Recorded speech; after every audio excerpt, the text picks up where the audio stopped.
Hello viewers, let's resize photo in MS Paint and Windows 11 photo editor or without installing third-party software or Windows built-in features for free. Now let me right click and click open with and then paint.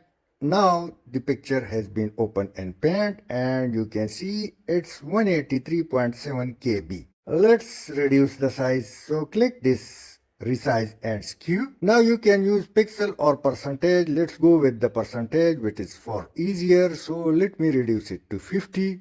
Click OK. And now without losing the quality, note it still 183, but as soon as you click save, so note the size in the red circle.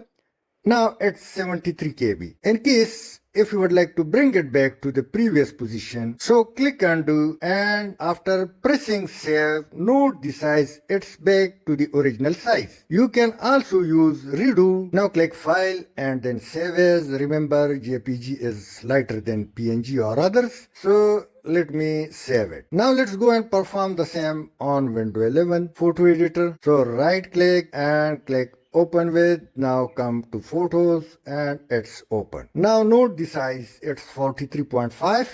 Click these three dots and come down, click resize image. Now it appeared. If I click this attachment sign, so I can change width and height can be changed as per your choice. But let's leave it. Note the current size and new size. And now come down and drag this lever towards left to reduce the size, or you can increase it the way you wish. Once again, let me open this and JPG is lighter, so click save. And now the picture size has been reduced without losing quality. Let me click save. And now let's open the property of both files. Note the size has been reduced from 43K to 9K. So through this way you can reduce the size for swift mailing and sharing the same on other sources swiftly. Thanks for watching.